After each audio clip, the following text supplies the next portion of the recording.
Let us come to the Lord in prayer before we will listen to God's message this morning. Dalaygon nga Dios, aniya kami Ginoo aron sa pagsimba, pagdaig kanimo. But we also come tungod kay gusto kami maminaw sa imong mga pulong. Be our speaker, O God. Ablihi Ginoo ang among mga kasing-kasing o gunahuna. O tudloi kami aron Ginoo nga kami magkinabuhi uyon sa imong kabubuton, sumala sa imong plano. O ang among kinabuhi Ginoo padayon nga maghatag og himaya sa imong ngalan. Bless your word into our hearts together as we listen to you in Jesus' name. Amen. Amen. Ang atong tema niini nga celebration for the whole month of August is passing on a legacy of faith. Atong ang atong clean pagtuo ngadto sa atong mga anak o sa mga sunod nga henerasyon. And we will start with our theme this Sunday, building a strong family. Importante kayo mga kaigsunan nga sa diyang ipasa nato kining legasya sa atong pagtuo. Lig-on kini. Aron nga mupadayon kini hangtod sa mga sunod nga henerasyon. Kay ipasa nato nga pamilya sig pagwala nato mapukan radayon. No? Dunay mga subo nga mga istorya nga akong na-encounter during to different churches. Nga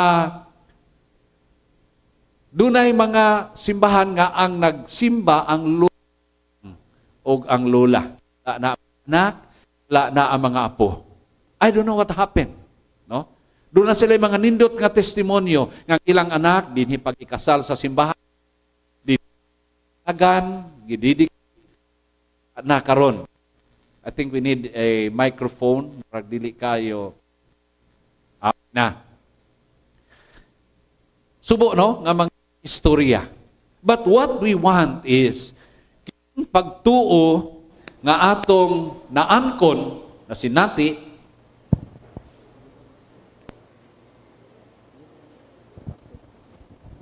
sige. Gusto nato nga mapasa nato kini. Di ba malipay ta nga bisag di na ta makaduol sa simbahan tungod kay luya na ta physically. Pero ang atong mga anak, ang atong mga apo, padayon nga nangalagad o nagpagamit sa buluhaton sa Ginoo. It's a joy, no? Mauna ang akong pag-ampo gyud.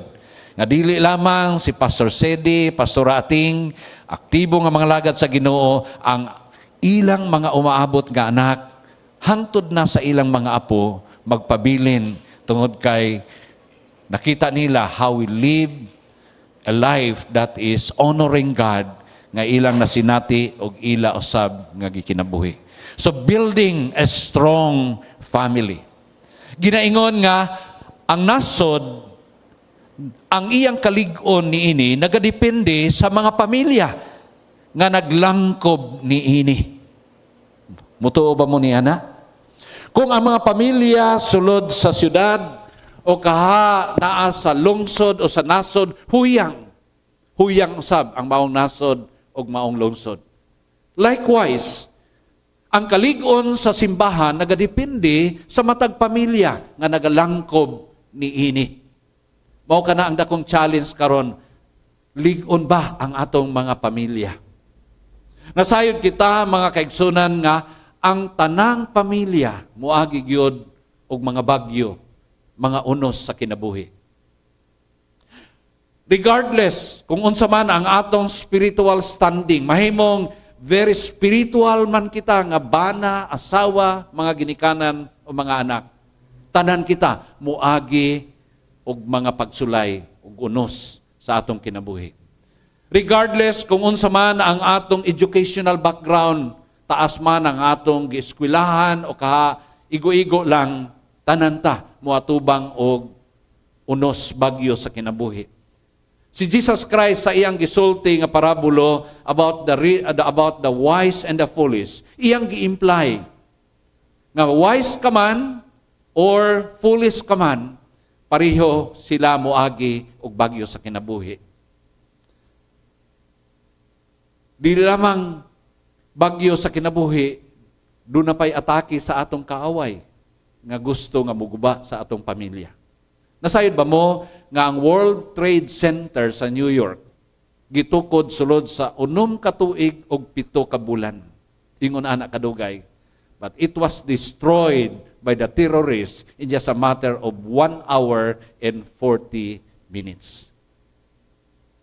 Ingaw na ka crucial ang atong pamilya. Mahimong karon nagbarog pa, but di nato mahibalaan, atakihon kini sa kaaway, bagyuhon kini, ug mapukan kini. Storms, when we talk about storms in life, managlahi ang mga storms na mahimong masinati sa mga pamilya. Dunay financial storms.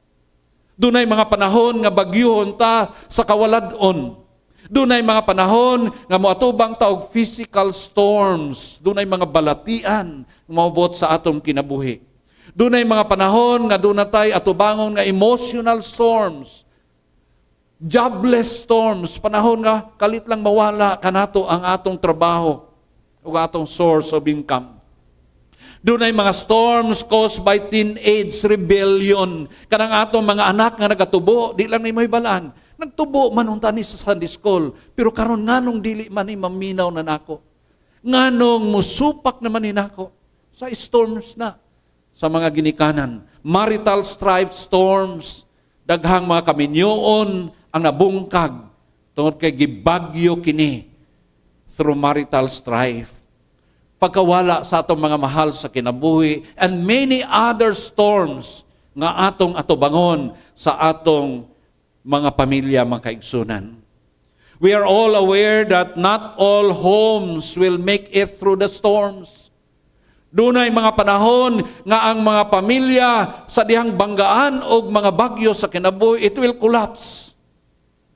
Pero doon na po'y mubarog, mga kaigsunan. Unsa may kini ini.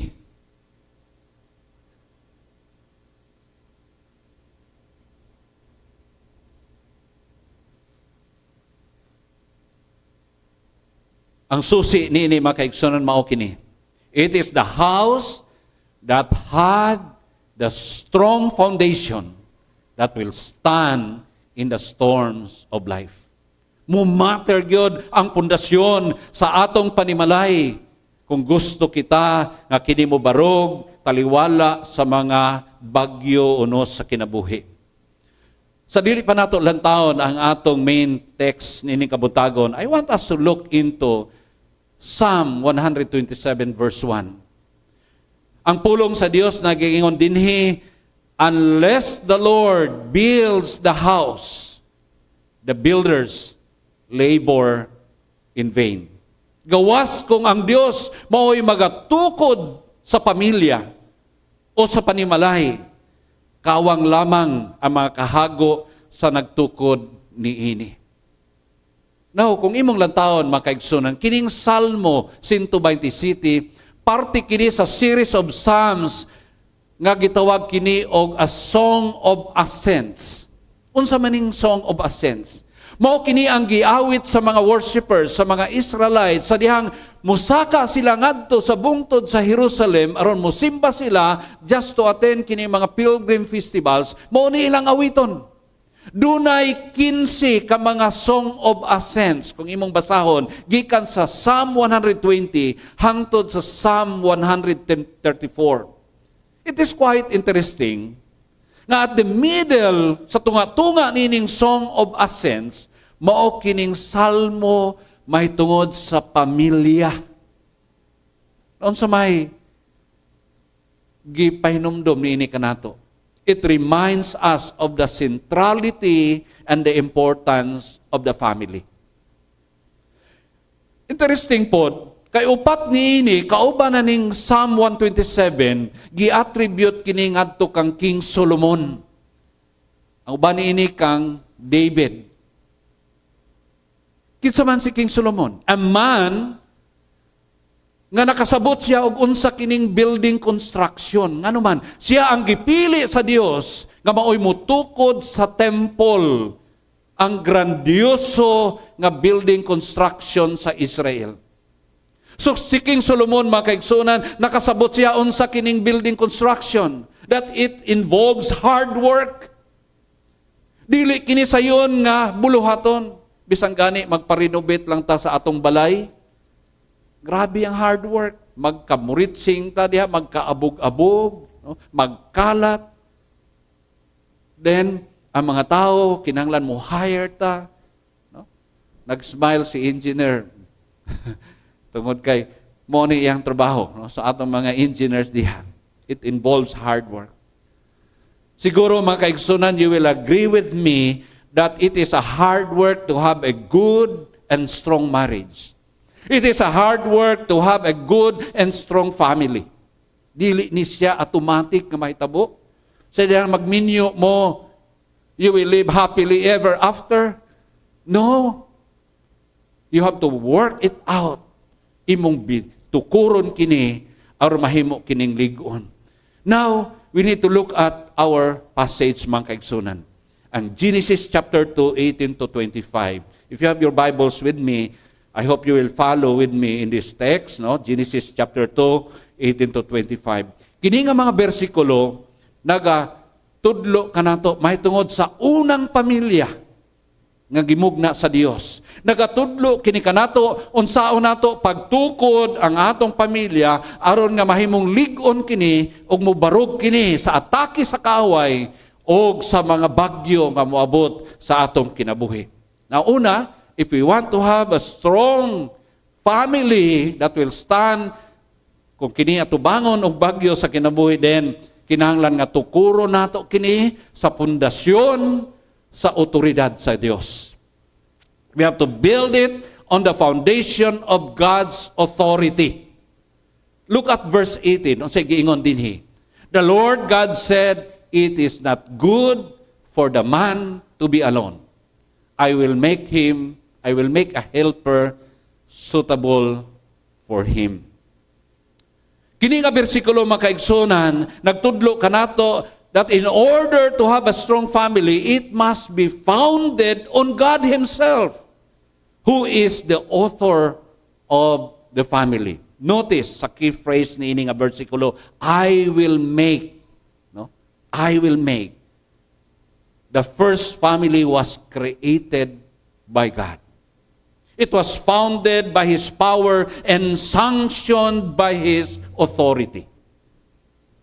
You know, kining family nga kinabuhi, makaigsunan, kadaghanan or oftentimes mahimo kining challenging tungod sa managlahi nato nga mga idea, mga opinion sa pagpadagan sa atong pamilya. Si tatay lahi og pamaagi, si nanay lahi og pamaagi.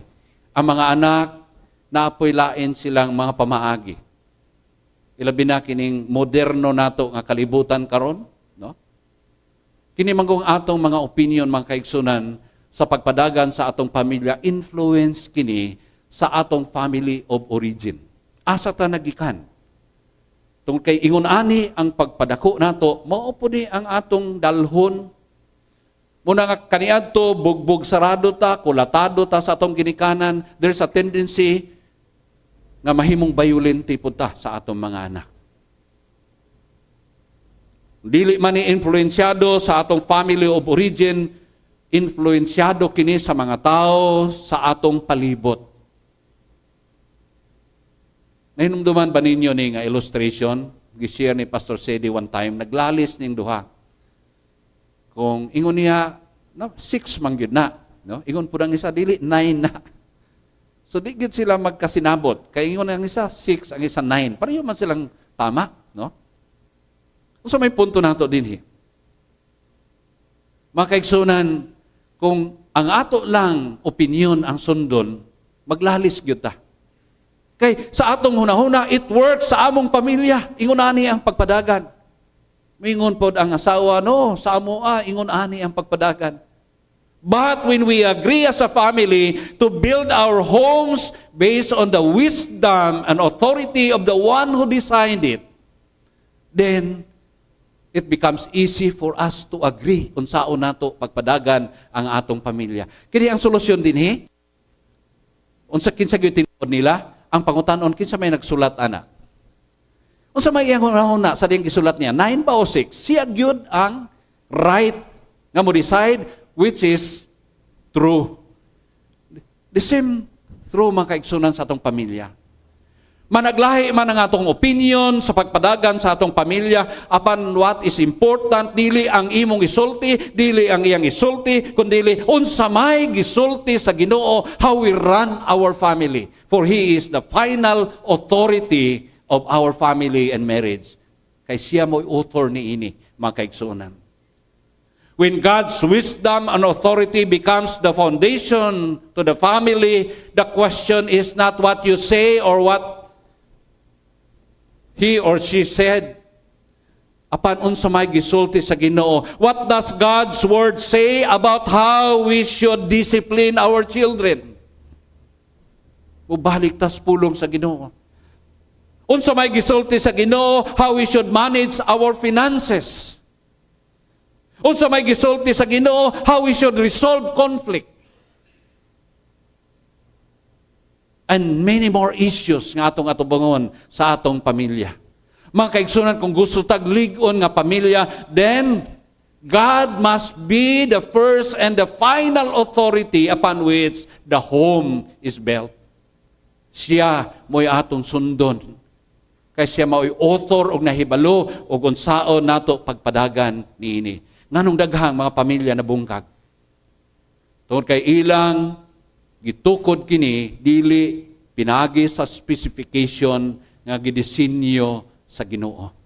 Humana ang disenyo sa pamilya. Sundo na lang nato ang specifications ni makaigsunan. Then you will come up with a strong family. Secondly, if we want to have a strong family, dili lang nato nitukuron sa pundasyon, sa otoridad sa Ginoo, but we have to build it on the foundation of unity. Unity. Unsay giingon sa verse 24? Therefore shall a man leave his father and his mother, and shall cleave unto his wife, and they shall become one flesh. Mubiya ang lalaki sa iyahang papagmama, muipon sa babae, ug mahimo silang usa. Mga kaigsunan, the goal in marriage and family is unity. The goal is to live and cleave. Mubiya or muipon. Kining word nga live reveals a very important principle. It means to depart from. No? To depart from. It tells us that when we are married, sadyang maminyo na kita, kinahanglan mo biya na ta sa atong mga ginikanan. We are to leave our previous family behind. Wala siya nagsulti dinhi nga ato ng putlon ang atong relationship with our parents and siblings, atong mga igsoon. He's not saying nga wala na tay contact sa atong mga ginikanan o sa atong mga igsoon, no? Kaya di yun masugot si Lulo o si Lulana, nga di sila makakita sa ilang mga apo. Agree, mga lulog lula? Muna'y kalipay sa mga lulog lula. So dili na mao. What he meant here, unsay ibot pasabot niya, dinhi makaigsunan, sa diyang maminyo na kita and have a family of our own, you are putting together something which is brand new. Nga wala pa mulungtad kaniadto. Mauna ang imong kaminyoon, mauna ang imong pamilya. The goal is unity in that new family, in that new marriage. That's why kinahanglan putlo nimo ang mga string attached sa imong previous family kung gusto ka nga mahiusa kamo. Munang kanunay nako ning remind tungod kay katong gikasal po ko ni Reverend Siluria. Klaro ni nga reminder. Nga kamong mga ginikanan, ayaw nagyud mo pag-apil-apil sa affair sa inyong mga anak, kaya nagminyo na ni sila, unless musik silag counsel, musik silag advice. Muna nga putlo na nato ng string of financial dependency. No? Pero salamat sa Ginoo since the time nga nagminyo mi, Palangga ra gyud siguro sa akong mga ugangan, akong asawa kay sigihan gyapon na nilag hatag, no? Pero wala na mi nagdepend sa ilaha. What is extended is freely given as a gift. Pero dili nang magdepende, no? Mawatay bugas, mudagan dayon taninanay ni tatay. Ngano nagminyo man ka? Hindi pa man day ka kapalit og bugas. Ayaw sag minyo. Dili lamang financial dependency apan kining strings of parental authority. Nga doon na gani problemas man nagtiayon, musumbong dayon sa mga ginikanan. Nya kini pong mga ginikanan, labi nagwa kayo gusto sa umagad o sa mga binalay, mulaban po. No? Naiuban gani nga dali lang mingon, pagbulag na lang mo.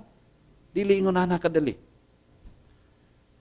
That's why mga kaigsunan, when you enter marriage, create your own family, see to it nga magkahiusa kita. No? The word cleave, nga gisulti din ha makaigsunan, carries the idea of compatibility. Tungod kay ang lalaki o babae, dili gyud na siya compatible. Daghan kayo mga differences. Usahay di lang nato na makita sa dihang naapata sa courtship nga period. Kaya nga naman, we are too much in love. Kung nag-ingon nila nga, love is blind, kaya di gyud makakita sa mga weaknesses. Makakita man, pero murag okay lang. Pero pag ipon na, agoy, manggawas na. Ingon ani man di ay ka. No? Muna kamo mga dalaga, bantayan ninyo ni. Nga when you get married, hinumduman ninyo nga managlahi gyud ang atong mga personalidad, atong mga kiniya, atong mga kultura, pero ang atong aim magkahiusa kita kay mao na ang plano sa Ginoo. It takes a lifetime of marriage to develop compatibility. Di na automatic. It takes a lifetime. The same is true, mga kaigsunan sa mga kabataan. Kana atong mga anak, wa gyoy parihaan ang kinaiya. Managlahi na sila. Apan kinahanglan nga magka-sinabtanay ta, magkahiusa ta, sulod sa pamilya. You need to work it out to develop that compatibility. You are trying to learn to talk to one another. You are trying to negotiate. Di man na pwede nimo og outrightly imo nang palayason. Pero talk. Unsaon na nato magkahiusa ta kay dili pwede nga di ta magtingganay sulod sa pamilya. Di ta pwede nga dili ta magkasinabot sulod sa pamilya.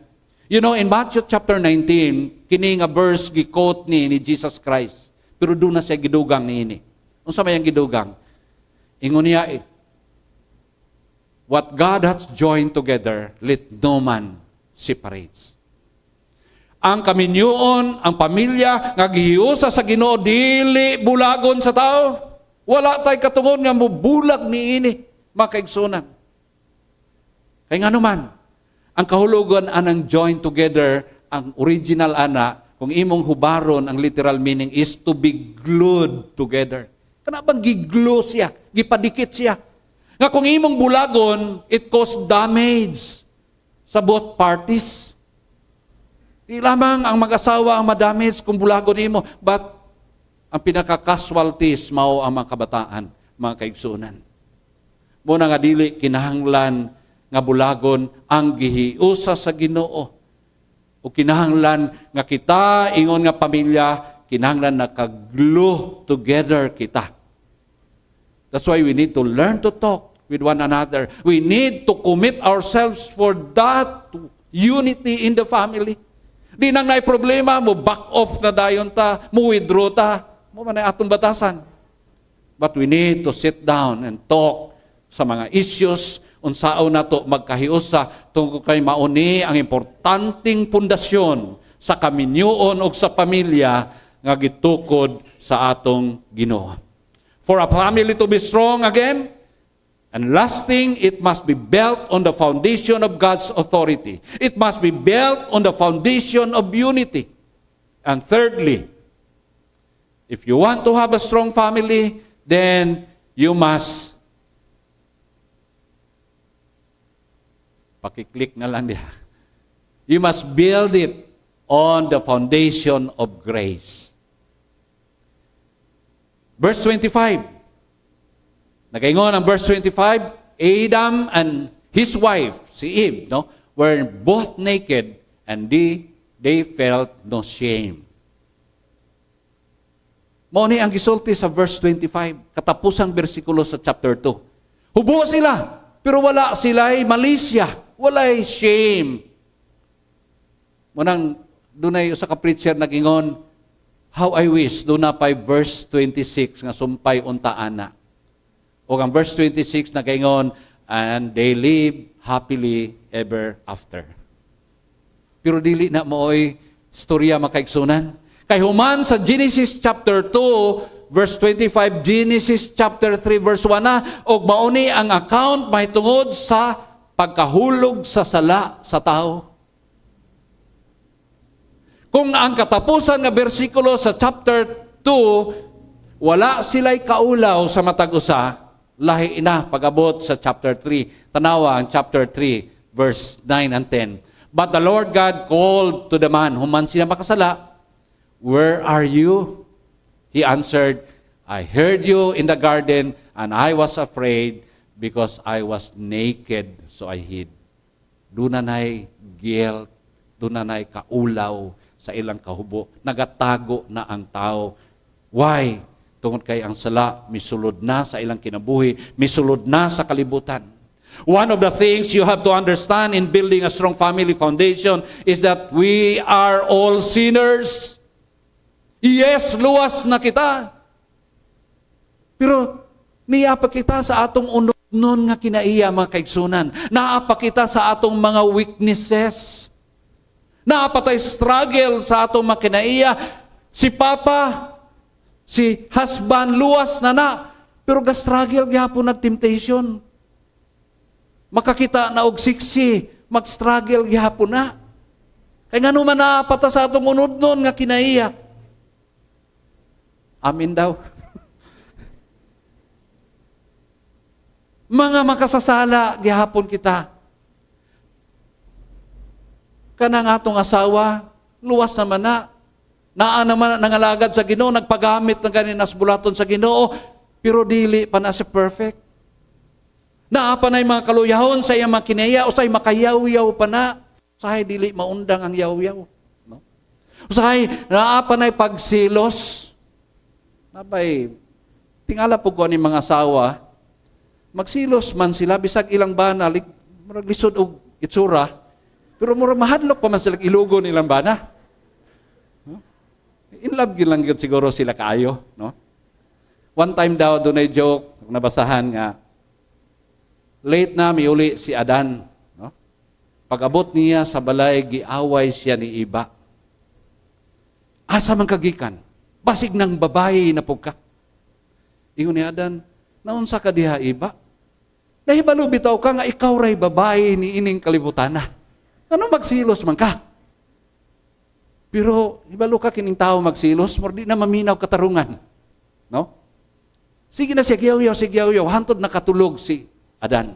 Pagkatulog ni Adan, iyang gihiwa ang kilid ni Adan. Nakamata si Adan tungod sa kasakit. So sa may maghimo, siya ako lang subayon kung kumplito pa ba imong mga gusok.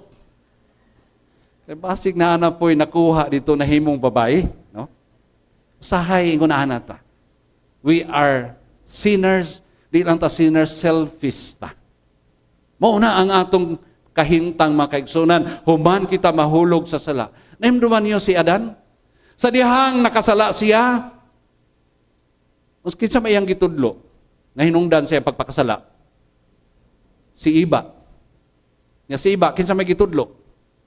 Ang bitin. Pero ang worst din ni makaigsunan, kining kang Adan, ingon niya, kini magong babae, Ginoo nga imong gihatag nako. Uy, ang Ginoo na isalaan. Ngano gitagaan siya babae, gitagaan siya kasawa. Sa di ta gusto mo dawat sa atong mga sayop. Mauna nga, budako ang trouble sulod sa atong pamilya.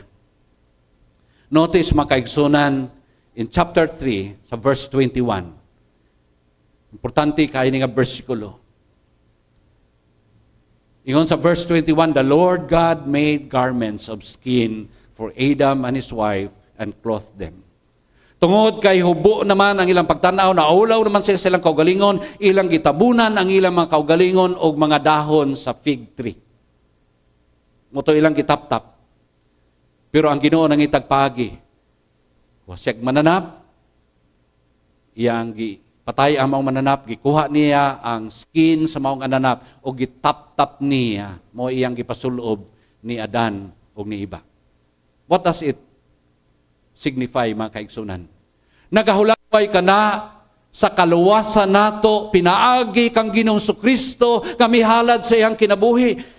Nga ang atong kaluwasan pinaagi lamang sa dugo o kinabuhi ni Ginoong Kristo. That speaks of grace nga gi-cover sa atong nakedness. Nga kung wala ang grasya sa Dios, magpadayon kita nga hubo o mauwaw sa atong mga kaugalingon. Mga kaigsunan, importante kayo kining grasya. Kay naaman tanan sa atong mga kaluyahon, na ay mga panahon nga makasala, gihapon kita. And we need to forgive. We need to extend forgiveness, acceptance regardless kung unsay nabuhat sa atong mga membro sa atong pamilya. Mga kaigsunan, the greatest example of a grace-founded family, mao kining istorya sa prodigal son. Siguro familiar kayo kita nining istorya. Gisugilon kini ni Ginoong Kristo nga dunay usa ka amahan, dunay say duha ka anak. Unya ang iyang kamanghuran nga anak na bored sa ilahang panimalay, murag gilaay na, no? Doon na siya request yang papa, pa, pwede ba nga ako nang kuhaon ang akong ahin sa akong inheritance? Ako ama na. Yun ang sa implication ana sa Jewish culture. Murag iyan ang gikondem ang iyang papa nga patay na. Not unless mamatay ang mga ginikanan, wala patay otoridad sa state, no? Sa mga kabtangan nga iya sa atong mga ginikanan. Pero gusto na niya mapakinabangan. Siya ihatag na ako. Ako ang manggihapon na kung mamatay ka. So, murag iyan ang gidali-dalig patay iyang papa. So, kining papa nga very loving kayo sa iyang anak, gihatag, no? Ang iyang request. And we know the story. Kami lakaw siya ato sa far place. O dito naglunang siya sa sala, iyang squander ang iyahang salapi, hangtod na hurot kini. Wa naman siya makaon, nag-apply siya trabaho as a servant, tigpakaon sa mga baboy. Wa may libre pagkaon, hingkaon na lang siya sa mga pagkaon sa baboy. Until nga nakarealize siya, ingon niya dito sa balay sa akong papa, wala man may sulugoon nga napas mo. Tanan gihatagan sa pagkaon. Ingon niya, muuli na lang ko. Bisag dili na lang ko, himuon nga anak sa akong papa, mag-serve na lang ko, aron lang ko makakaon. Muna nga may uli siya, mga kaigsuunan. Apan sa iyang pag-uli, nagsige na siya rehearse unsa iyang isulti siyang papa, ayaw na ko ilha nga imong anak, ituring ko nga imong sulugoon, pero wa pa siya makahuman sa iyang istorya. He was embraced by the father. Gigakusya siyang papa, kitagaan siya sandalyas, nagahulagway nga dili siya servant, tinuod siyang anak. Kitagaan siya groom, na membro siya sa pamilya siyang papa. And then, dihatagan siya og dako nga celebration. Wow! Kining bataa do not deserve to be accepted according to their culture. Kay wa na siya kabahin niya ito nga pamilya. Apan kining amahan, puno sa grasya, nga midawat sa iyahang anak balik. Ingon niya, kining akong anak namatay na, apan nabuhi siya pag-usab. Wow! There are times, mga kaigsuunan, when we don't need what we deserve. Deserve ang tata nga dili na pabalikon sa atong pamilya, kay we've done something lisod mapasaylo. There are times, mga kaigsunan, nga lisod pasayloon ang atong mga sala nga nahimo nato sa atong pamilya. But what we need is forgiveness. Apan before makadawat tag forgiveness, there must be a genuine repentance and remorse of our sin. I'm not saying nga atong itolerate kining atong mga membros, pamilya nga naglunang sa sala. Apan sa panahon nga sila sorrowful sa mga nahimo nila nga sala sa pamilya o sa Dios, then we have to be ready to accept them and forgive them and restore them back into our family. Mauna ang grasya, mga kaigsunan. Kung walay grasya sulod sa atong pamilya, then huyang kini. Kaya every time makasala ang atong membros pamilya, ang ato dayong himuon mao nga atong tatakan sila, no? Markado na sila. Doon na stigma na sila unfaithful. But no, if we live by grace and founded sa grasya sa Ginoo, ready tanga mo pasaylo, mo dawat to build our family to become strong again. Before I close, doon ako istorya nga nabasa sa kabarko nga sa ilang pag-travel, nalunod kini. Nalunod ang barko, daghang mga tao ang namatay, nga nalunod uban sa barko.